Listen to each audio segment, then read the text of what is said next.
नमस्कार मंडळी, सिनेमासृष्टीमध्ये परत एकदा खूप मोठा दुःखाचा डोंगर कोसळलेला आहे. कारण की तुमच्या सगळ्यांची आवडती प्रिया मराठे हिचं आज सकाळी निधन झालेलं आहे. आणि ह्या अभिनेत्रीने आत्तापर्यंत मराठी आणि हिंदी मालिकेंमध्ये देखील काम केलेलं आहे आणि लोकांच्या मनावरती अधिराज्य गाजवलं होतं. पण यांचं निधन झालं कसं काय? तर मित्रांनो, तुम्ही प्रिया मराठे यांना अनेक मराठी मालिकेंमधून किंवा अनेक मराठी आणि हिंदी मालिकेंमधून पाहिलं असेल. पवित्र रिश्ता, साथ निभाना साथिया, तुझेच मी गीत गात आहे, असे हिंदी मराठी अनेक सिरियलमध्ये त्यांनी काम केलं. आणि मित्रांनो, नुकताच त्यांचा एक आता नवीन चित्रपटामध्ये देखील त्यांनी काम केलं होतं आणि तो चित्रपट देखील येणार होता. आणि तुम्ही यांचे आत्तापर्यंत खूप सारे चित्रपटांमध्ये काम देखील पाहिलं असेल.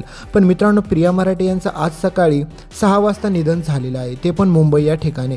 कारण की मित्रांनो, वयाच्या 38व्या वर्षी देखील त्या कर्करोगाशी झुंज देत होत्या आणि त्यामधूनच त्यांचं आता निधन झालेलं आहे. याच्यामुळे पूर्ण मराठी सृष्टीवरतीच काय, सगळीकडेच आता सिनेमासृष्टीमध्ये देखील दुःखाचं डोंगर कोसळलेला आहे. कारण की एका पाठीमागे एक अभिनेता आणि अभिनेत्री आपल्याला सोडून हळूहळू जात आहेत. कारण की मित्रांनो, ह्या बातमीमुळे आता खूप साऱ्या लोकांनी त्यांच्या कमेंट्समध्ये देखील त्यांच्या खूप साऱ्या प्रतिक्रिया नोंदवलेल्या आहेत. कारण की लोकांना विश्वासच बसत नाही की ही बातमी खरी आहे म्हणून.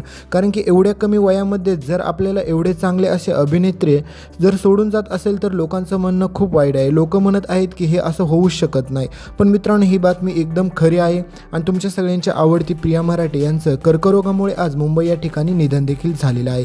तर यांचा जन्म ठाणे या ठिकाणी 23 एप्रिल या रोजी झालेला होता. तर मित्रांनो, आता तुम्हाला माहितीच असेल की आज प्रिया मराठे यांचं कर्करोगामुळे निधन झालेलं आहे. तर त्यांना देखील आपल्याकडून भावपूर्ण श्रद्धांजली. तर मित्रांनो, पुढील अशाच लेटेस्ट बातम्या आणि अपडेट पाहण्यासाठी चॅनलला सबस्क्राईब करा. धन्यवाद.